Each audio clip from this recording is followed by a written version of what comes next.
Ever scroll through your feed and feel like the world's a giant, confusing paradox? 1 minute, we're all about global connection, TikTok trends from Tokyo to Toronto, crypto linking us across continents, a world supposedly at our fingertips. But then, bam, you see it.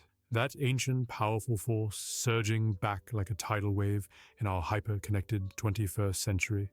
Nationalism. Is your country's flag a cozy blanket, a symbol of pride and shared identity?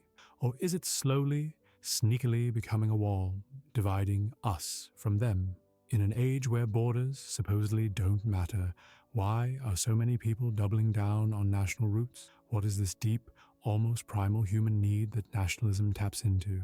And could it be that the very globalism we embrace is actually fueling its rise? Buckle up.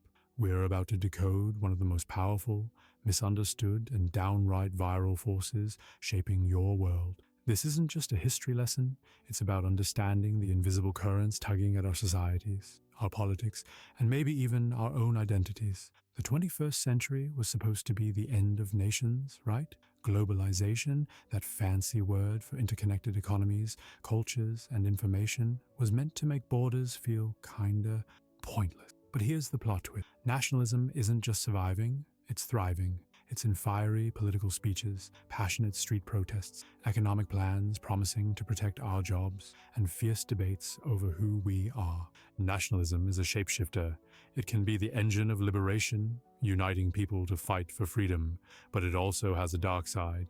A really dark one, capable of sparking hatred, tearing societies apart, and even igniting wars. Here's the kicker. The very forces of globalization that were meant to erase nations may actually be feeding the beast. Old wounds are reopening, new battle lines are being drawn. Today we're diving into the social philosophy of nationalism, especially its explosive comeback since 2000.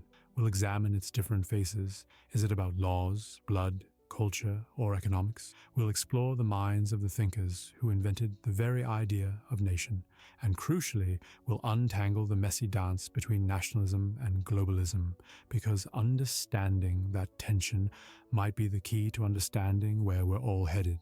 So what is nationalism really? At its core, nationalism is the belief that a nation, a group of people deeply connected through culture, language, history, ethnicity, or shared destiny, should have its own state. Think of it this way. Your nation is your tribe, and the state is your tribe's sovereign home. This idea champions the nation's interests above all else. It demands self-rule. It sees the nation as the ultimate boss, always pushing for a unified identity. But hold up, is that just patriotism? Good question. Patriotism is about loving your country, its vibe, its values. Nationalism often takes it further, believing your nation is uniquely special, maybe even superior, and pushing a political agenda to match the nation with the state. That difference is crucial. It's why some national pride feels unifying, and others, well, not so much. And nationalism isn't one size fits all. Since 2000, we've seen several distinct faces of it emerge. Civic nationalism, a nation as a club you join based on shared laws and values. It's about citizenship, not ancestry. Rousseau was big on this, united by ideals like freedom and equality. Ethnic nationalism. Here, it's about blood, ancestry, language, the stuff you're born into. It can unite those with deep historical roots, but it can also be dangerously exclusionary. Fichte leaned this way. Cultural nationalism. The nation as a unique cultural soul. This version celebrates distinct traditions, languages, and histories. Herder called it the Volksgeist, the people's spirit. Economic nationalism. Our economy first. Think tariffs, protectionism, skepticism about global trade. It's about guarding national industries and promoting homegrown champions. These aren't always separate. In reality, they mix. A movement might be civic-minded, but still push cultural pride. That specific mix gives each wave of nationalism its unique flavor. But here's the rub. If you define the nation too narrowly, by ethnicity or culture, it can quickly turn into exclusion, or worse. So where did all this come from? Was nationalism always buried in our DNA? Actually, most scholars say, nope. Thinkers like Benedict Anderson, Ernest Gellner, and Eric Hobsbawm argue that nationalism is a modern invention, born from the seismic shifts of the past few centuries. Picture the Industrial Revolution. Suddenly, you need a literate, mobile workforce speaking a common language, not just their local dialect. Gellner said nationalism answered that call by promoting shared high culture through mass education. Then came print capitalism. Anderson said newspapers and novels helped people feel part of the same imagined community, millions reading the same stories, bonding through shared symbols and myths. And Hobsbawm, he talked about invented traditions. Many national customs aren't ancient at all. They were created during periods of upheaval to forge unity and identity. In today's terms, social media is just a faster, flashier tool for doing the same thing. Nationalist ideas didn't appear out of nowhere. They were forged during the Enlightenment and the Romantic era. Enter Rousseau, the civic nationalist. He believed legitimate political power comes from the general will, the shared desire of citizens acting for the common good. For him, the nation is a voluntary community united under laws made by its people. Culture and education, key tools for building that national spirit. Now meet Herder, the cultural nationalist. He believed each nation had a unique soul, shaped by language and tradition. Nations were organic, almost sacred communities, and politics, he argued, should serve that culture, not the other way around. These two poles, nation by choice versus nation by soul, still define how we think about nationalism today. But ideas need structure. The Peace of Westphalia, 1648, ended Europe's religious wars and cemented the concept of state sovereignty. Rulers controlling territory without foreign interference. That sovereignty became the vessel nationalism would later fill. Fast forward to the Enlightenment, ideas about reason, rights, and people power set the stage for civic nationalism. If the people are sovereign, then who counts as the people becomes the central question. Now, the 21st century, the internet, global travel, worldwide brands, surely nationalism's fading, right? Wrong, totally wrong. Nationalism is surging, and here's the paradox. Globalization may be the very thing causing it. As global forces sweep across borders, people feel like they're losing control of their culture, their jobs, their identity. It's like your neighborhood cafe being crushed by a global chain overnight. Overwhelming, unfair. Nationalism steps in and says, let's take back control. Let's protect our identity. Let's put our nation first. It offers belonging in a world that feels too big, too fast, too impersonal. But it's complicated. Highly educated, globally mobile elites may embrace international identity, but many others feel left behind. And ironically, social media, a product of globalization, becomes a megaphone for nationalist voices, turning complex global issues into simple stories about the people versus the elites. Let's look at how this plays out around the world. Europe. Nationalist populism is surging. In Poland, the Law and Justice Party, 2015 to 2023, clashed with the EU over judicial reforms and national sovereignty. In Spain, Vox promotes Spanish unity and opposes immigration and regional autonomy.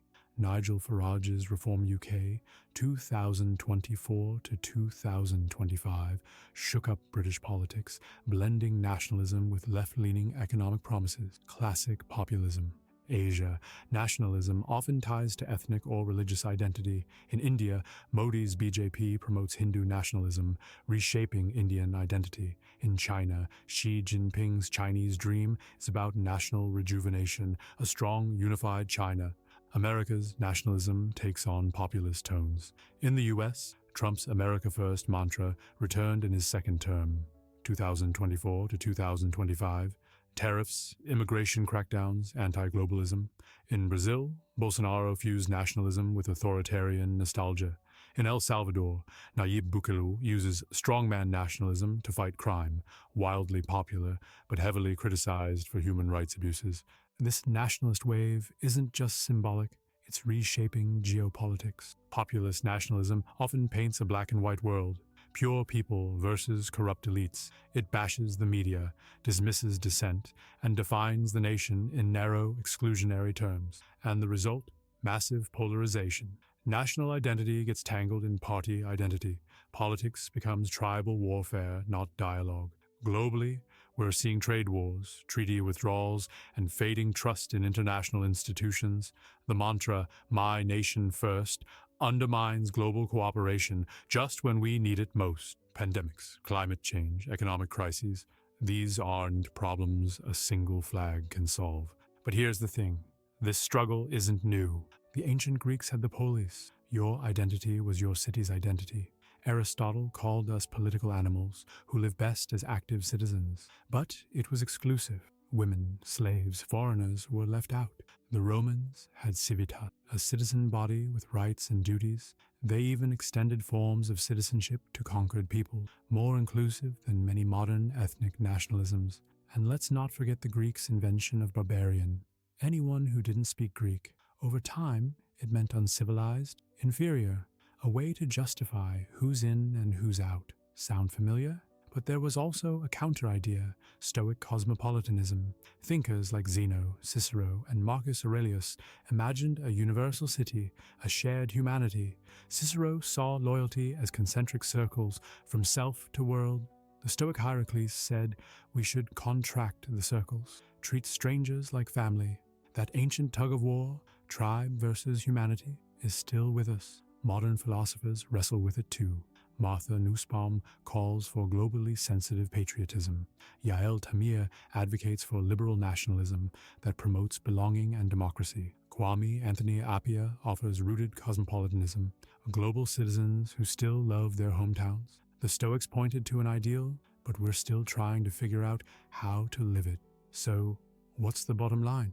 Nationalism is a double-edged sword. It can inspire liberation, pride, community. It taps into the human need to belong, but it can also divide, exclude, and destroy. When it becomes about us being better than them, it can fuel hatred, close borders, and ignore the fact that we all share this tiny planet. The 21st century has given us front-row seats to both faces of nationalism. The real question isn't whether it's good or bad. It's what kind of nationalism we choose. Navigating national identity in a hyper-connected world is the defining challenge of our time. Ancient philosophers wrestled with this. So do we. And here's the question I'll leave you with. How do we build communities that feel like home, that honor our stories, while still keeping the doors open to the world? How do we love our tribe without forgetting our shared humanity? Because if we can't figure that out, the storm of nationalism may not just divide us, it may drown the very possibility of belonging. So, what do you think? Is nationalism a rising tide lifting all boats, or a storm threatening to sink us? Drop your thoughts in the comments, hit like, subscribe, and ring the bell for more deep dives into the ideas shaping our world. Thanks for watching, and keep questioning everything.